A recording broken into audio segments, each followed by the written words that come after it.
రాకాలోకంకి స్వాగతం. ఈ కంటెంట్ మీకు నచ్చినట్టయితే లైక్ చేయండి, మీ బంధుమిత్రులకి షేర్ చేయండి. ఇప్పటి వరకు సబ్స్క్రైబ్ చేసుకోకపోతే సబ్స్క్రైబ్ బటన్ని నొక్కండి. అదేవిధంగా బెల్ ఐకాన్ని కూడా తప్పనిసరిగా నొక్కండి. జై హింద్ మిత్రులారా. దేశమంతటి దృష్టి 5 రాష్ట్రాల అసెంబ్లీ ఎన్నికల మీద ఉంది. అదేవిధంగా గల్ఫ్లో జరుగుతున్నటువంటి యుద్ధం మీద ఉంది. వీటన్నిటి మధ్య ప్రధానమంత్రి నరేంద్ర మోదీ కేంద్ర ప్రభుత్వం లదాఖ్లో ఒక అద్భుతమైనటువంటి గేమ్ ఆడింది. ఈ గేమ్ గురించి పెద్దగా మన పత్రికల్లో రావు, ఇంగ్లీష్ పత్రికల్లో కూడాను దీనికి సంబంధించిన చిన్న చిన్న కథనాలు వస్తున్నాయి. 1-2 వామపక్ష వెబ్సైట్లలో మాత్రము దీని మీద కాకిగోల జరుగుతోంది. వామపక్షాలు కదా కాకిగోల చేయటంలో ఎక్స్పర్ట్స్, చాలా హడావిడి చేసేస్తున్నాయి. ప్రపంచంలో గల్ఫ్ యుద్ధం కన్నా ముఖ్యమైనటువంటి ఇష్యూ ఇదేనన్నట్టుగా ఆ వెబ్సైట్, వామపక్ష వెబ్సైట్లు కొన్ని, వామపక్ష భావాలు ఉన్నటువంటి వెబ్సైట్స్ కొన్ని హడావిడి చేసేస్తున్నాయి. ఇంతకీ లద్దాఖ్లో మోదీ ఏం చేశారు? లద్దాఖ్ యూనియన్ టెరిటరీ 2019లో ఆర్టికల్ 370ని తొలగించిన తరువాత కశ్మీర్ని రీస్ట్రక్చర్ చేస్తున్నటువంటి సమయంలో జమ్మూని కాశ్మీర్ని ఒక యూనియన్ టెరిటరీగా జమ్మూ కాశ్మీర్ పేరిట లద్దాఖ్ ప్రాంతం అంతా కలిపి దీన్ని ఒక యూనియన్ టెరిటరీగా చేశారు.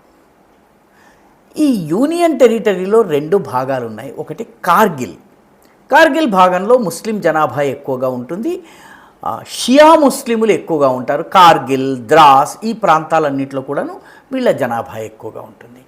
అదేవిధంగా మిగిలిన ప్రాంతం అంతా కూడాను లద్దాఖ్ ప్రాంతము, అంటే లేహ్ దాని హెడ్ క్వార్టర్. ఈ లేహ్లో ఉన్నటువంటి ప్రాంతం అంతా కూడాను బుద్ధిస్టులు ఎక్కువగా ఉంటారు, బౌద్ధ మతాన్ని అవలంబించే వాళ్ళు ఎక్కువ ఉంటారు. అవడానికి దేశంలోని 2వ అతిపెద్ద యూనియన్ టెరిటరీ అయినప్పటికీ కూడాను లద్దాఖ్ యొక్క మొత్తం జనాభా అంతా కలిపితే 2011 జనాభా లెక్కల ప్రకారం 2,70,000 మంది. ఇప్పుడు బహుశా 3 లక్షలు అయ్యి ఉంటారు. జనాభా లెక్కలైతే ఖచ్చితమైనటువంటి నెంబర్ తెలుస్తుంది. అంటే 3 లక్షల కన్నా తక్కువ జనాభా ఉంది. కానీ దేశంలోని 2వ అతిపెద్ద యూనియన్ టెరిటరీ, కేంద్రశాసిత ప్రాంతం లద్దాఖ్. ఇక్కడ 2 జిల్లాలు ఉండేవి. ఒకటి కార్గిల్ జిల్లా, రెండవది లద్దాఖ్ జిల్లా. కార్గిల్ జిల్లాలో 99 గ్రామాలు ఉండేవి. ఈ లేహ్ ప్రాంతంలో 151 గ్రామాలు ఉండేవి. అయితే ఇప్పుడు కేంద్ర ప్రభుత్వం ఏం చేసిందంటే ఈ 2 జిల్లాలని 7 జిల్లాలుగా మార్చింది. అదనంగా మరొక 5 జిల్లాలని క్రియేట్ చేసింది. కార్గిల్ నుంచి కొంత తీసుకుంది, అదేవిధంగా లేహ్ ప్రాంతం నుంచి కొంత తీసుకుంది, మరొక 5 జిల్లాలని క్రియేట్ చేసింది. మొత్తం ఇప్పుడు జిల్లాల సంఖ్య 7 అయింది. ఎందుకంటే ఏరియా చాలా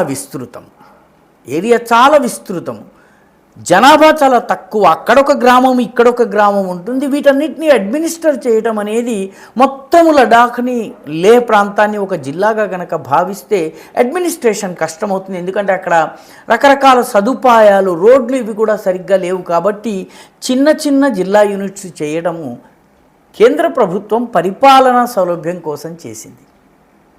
7 జిల్లాలు ఏమిటి? ఈ 7 జిల్లాల్లో ఒక జిల్లా పేరు నుబ్రా, కొత్తగా తయారైనటువంటి జిల్లా నుబ్రా, షామ్, చాంగ్థాంగ్. ఇవి లద్దాఖ్ నుంచి కట్ చేసి ఏర్పాటు చేశారు. అంటే లద్దాఖ్ నుంచే, లేహ్ ప్రాంతం నుంచే 3 జిల్లాలు, ఒకటి నుబ్రా, 2 షామ్, 3వది చాంగ్థాంగ్. చాంగ్థాంగ్లో ఒక పెద్ద అభయారణ్యం ఉంటుంది, చైనా బార్డర్ని ఆనుకుని ఉంటుంది ఇది. అదేవిధంగా కార్గిల్ నుంచి మరొక 2 జిల్లాల్ని కట్ చేసి వేరు చేసి ఏర్పాటు చేయడం జరిగింది. ఒకటి జన్స్కార్, ఒకటి ద్రాస్. కార్గిల్ యుద్ధ సమయంలో మనం బాగా విన్నటువంటి పేరు. ద్రాస్, కార్గిల్, టైగర్ హిల్స్ ఇవన్నీ విన్న పేర్లు. కాబట్టి ఈ 5 జిల్లాలు ఏర్పాటైనాయి, పరిపాలనా సౌలభ్యం కోసం ఏర్పాటయ్యాయి. కానీ ఈ జిల్లాలు ఏర్పాటు కాగానే ఈ దేశంలో ఉన్నటువంటి కుహనా సెక్యులర్ శక్తులు హఠాత్తుగా మేల్కొన్నాయి. అందరికన్నా ముందు మేల్కొన్నది ఎవరు? దక్షిణ భారతదేశంలో హైదరాబాద్కి మాత్రమే పరిమితమైనటువంటి ఆల్ ఇండియా మజ్లిస్ ఇత్తెహాదుల్ ముస్లిమీన్కి చెందినటువంటి అసదుద్దీన్ ఓవైసీ ఈ 2 జిల్లాల్ని 7 జిల్లాలుగా మార్చటము మతపరమైనటువంటి కుట్ర అన్నారు ఆయన. ఎందుకంటే ఇప్పుడు నుబ్రా, షామ్, చాంగ్థాంగ్ లేహ్, ఈ నాలుగిటితో పాటు జన్స్కార్ ఏదైతే కార్గిల్లో ఉన్నటువంటి బుద్ధిస్ట్ మెజారిటీ ఏరియా వేరే జిల్లా కావడం వల్ల జన్స్కార్ కూడా బుద్ధిస్ట్ మెజారిటీ అవుతుంది. మొత్తం అంతా కలిపి 5 జిల్లాలు బుద్ధిస్ట్ మెజారిటీ అవుతాయి. కార్గిల్, ద్రాస్ ఈ 2 మాత్రమే ముస్లిం మెజారిటీ అవుతుంది. కాబట్టి ఇది చాలా ముస్లిములకు వ్యతిరేకం అని చెప్పి హైదరాబాద్లోని ఓవైసీ అంటున్నారు. మీకు నాకు మనందరికీ కూడా దీని గురించి తెలియదు. దేశంలో ఏ రాజకీయ నాయకుడు మాట్లాడటం లేదు. లద్దాఖ్లో జరిగిన పరిణామం గురించి అందరికన్నా ముందు హెచ్చరికలు మేల్కొల్పి హడావిడి చేస్తున్నది ఓవైసీ, గమనించండి. కార్గిల్ డెమోక్రటిక్ అలయన్స్ అనేటటువంటి ముస్లిం గ్రూప్ ఉంది. అదేవిధంగా Ladakh autonomous hill development council Kargil అనేటటువంటి సంస్థ ఉంది. ఇవన్నీ ముస్లిం సంస్థలు. ఇవన్నీ కూడా దీన్ని వ్యతిరేకిస్తున్నాయి. ఈ సంస్థలు గుర్తించాయి, కానీ దేశంలో ఉన్నటువంటి మిగతా జాతీయవాద శక్తులని చెప్పుకునే వాళ్ళు చాలామందికి కూడా అసలు ఏం జరుగుతుందో కూడా తెలియదు. ఓవైసీ తెలిసింది, అది ఆశ్చర్యకరమైన విషయం. లేహ్లో ఇప్పుడు 44 గ్రామాలు ఉంటాయి, రెవెన్యూ గ్రామాలు. నుబ్రాలో 30 గ్రామాలు ఉంటాయి. చాంగ్థాంగ్లో 24 గ్రామాలు ఉంటాయి. అదేవిధంగా కార్గిల్లో 80 రెవెన్యూ విలేజెస్ ఉంటాయి.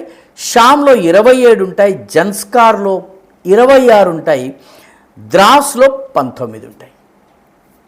దీంతో 5 బుద్ధిస్ట్ మెజారిటీ అవుతుంది. కాబట్టి మా ముస్లింలకు అన్యాయం జరుగుతోంది అని చెప్పి ఓవైసీ అంటున్నారు. మిగతా అనేక సంస్థలు, వామపక్ష సంస్థలు, ముఖ్యంగా లెఫ్ట్ లీనింగ్ వెబ్సైట్స్ హడావిడి చేస్తున్నాయి.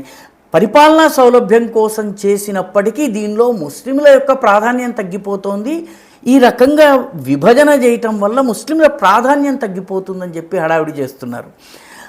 తమాషా ఏంటంటే మొత్తము కార్గిల్ ప్రాంతం అవిభక్తం లడాఖ్ ప్రాంతంలో 46% ముస్లింలు ఉన్నారు, 40% బుద్ధిస్టులు ఉన్నారు.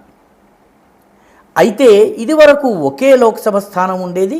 ఆ లోక్సభ స్థానం లడాఖ్ స్థానం ఉండేది. ఇప్పుడు కూడా ఒక 1 లోక్సభ సీట్ ఉంది. ఆ సీట్లో ఈసారి కార్గిల్కి చెందినటువంటి నాయకుడు విజయం సాధించాడు. ఇప్పుడు కూడా పరిస్థితి మారదు. ఈ 5 జిల్లాలు చేసినా 7 జిల్లాలు చేసినా అందులో 5 బుద్ధిస్ట్ జిల్లాలైనా 2 ముస్లిం జిల్లాలైనా కూడా ఒరిగేది జరిగేది ఏమీ లేదు. ఎందుకంటే కార్గిల్లో అసెంబ్లీ లేదు. కేవలం డిస్ట్రిక్ట్ డెవలప్మెంట్ కౌన్సిల్స్ ఉన్నాయి. 7 జిల్లాలైతే 7 డిస్ట్రిక్ట్ లెవెల్ కౌన్సిల్స్ తయారవుతాయి. నిధులు ఈ 7 జిల్లాల మధ్య పంచడం జరుగుతుంది.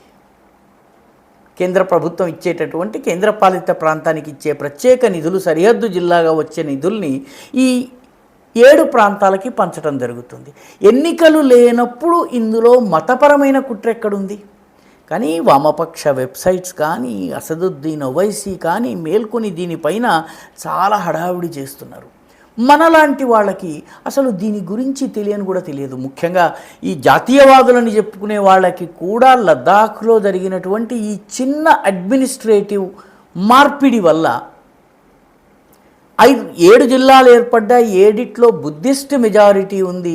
ఈ 7 జిల్లాలు ముఖ్యంగా చాంగ్థాంగ్ కావచ్చును. చాంగ్థాంగ్ అయితే సరిగ్గా లైన్ ఆఫ్ యాక్చువల్ కంట్రోల్, అంటే చైనాకి చాలా దగ్గరలో ఉన్నటువంటి ప్రాంతము. అభయారణ్యం ఉంది. చిన్న చిన్న గ్రామాలు ఉన్నాయి. సంవత్సరంలో 6 నెలల పాటు అక్కడ పశువుల్ని మేపుకోవడం కోసము పష్మినా షాల్స్ తయారు చేసేటువంటి, ఉన్ని తయారు చేసేటటువంటి గొర్రెల్ని తీసుకెళ్లేందుకు టిబెటన్ మన లద్దాఖ్లోని నొమాడిక్ ట్రైబ్స్ వెళ్తారు, సంచార జాతుల వాళ్ళు వెళ్తారు. మిగతా సమయం అంతా ఖాళీ ఉంటుంది. కొన్ని గ్రామాలు మాత్రమే ఉన్నాయి అక్కడ. ఇందాక మనం చెప్పుకున్నట్టుగా ఆ ప్రాంతంలో కేవలం 24 గ్రామాలు మాత్రమే ఉన్నాయి. కాబట్టి వీటన్నిటి డెవలప్మెంట్ కేవలం లేహ్ ద్వారా జరగదు. జాగ్రఫికల్గా, భౌగోళికంగా పెద్ద జిల్లా కాబట్టి అన్నిటి సమాన అభివృద్ధి కోసము కేంద్ర ప్రభుత్వం ఈ నిర్ణయం తీసుకుంది. విపక్షాలు, ముఖ్యంగా ముస్లిం పార్టీలు హడావిడి చేస్తున్నాయి, చాలా కంగారు పడిపోతున్నాయి. వామపక్ష సంస్థలు ఏవైతే ఉన్నాయో అవి హడావిడి పడిపోతున్నాయి. ఎందుకంటే గతంలో లాగా ఎవరో ఒక వ్యక్తిని రెచ్చగొట్టడం ద్వారా, ఎవరో ఒక గ్రూపుని రెచ్చగొట్టడం ద్వారా లద్దాఖ్లో హింసని,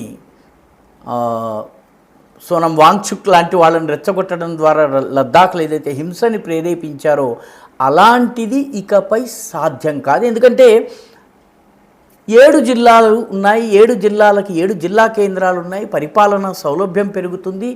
ప్రజలకు ప్రభుత్వం అందుబాటులోకి వస్తుంది.